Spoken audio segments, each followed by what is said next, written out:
current Nigerian government seems to be the most tone-deaf government we've had in recent times because of all the things Nigeria in its current state needs to spend money on.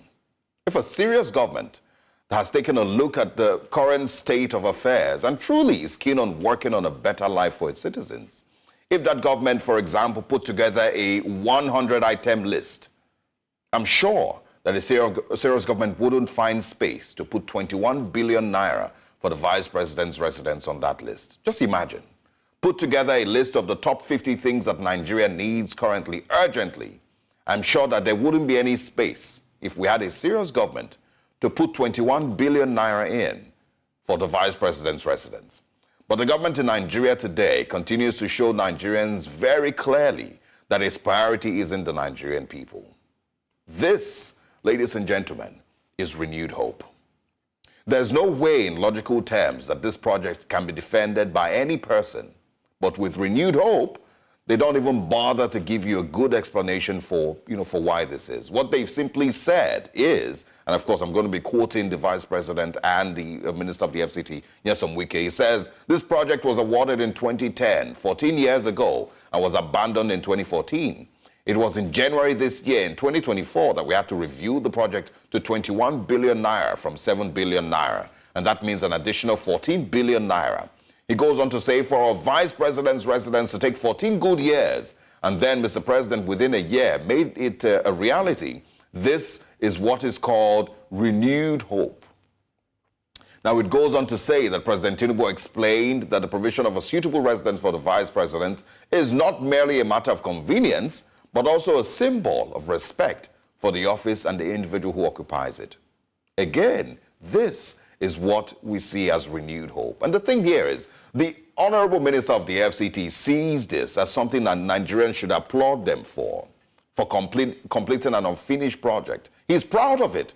He's excited to tell you that they've finished this project in 1 year. But this is the same government that told Nigerians to tighten their belts. And the same Nigerians have had to make completely insane sacrifices just to survive current realities. The same government does the complete opposite, has no thought in itself to hold back when it's time to spend billions and billions of naira. In what way in any universe is spending 21 billion naira on the vice president's residence beneficial to the Nigerian people? Why does Nigeria need that residence currently? And calling this a waste of money, of course, calling the whole project a waste of money, goes to show Nigerians exactly what this government has in its renewed hope agenda. More and more waste of the country's resources. Now, not only is the renewed hope wasteful in mind-blowing proportions, it is also very proud and loud when they waste Nigeria's money. It's only in Nigeria that you see the president or vice president and other top government officials leave their official duties to go and cut ribbon at the opening of a house.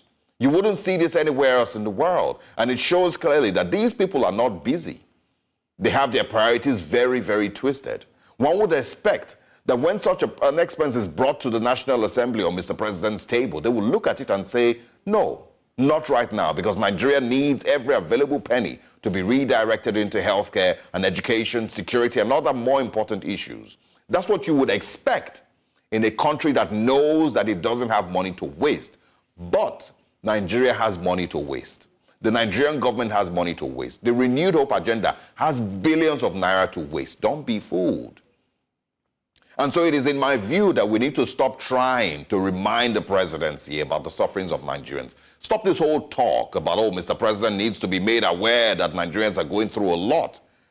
Because don't be deceived. It's not that they are not aware. They just have other things that they are focused on in the interim. Good morning, Nigerians.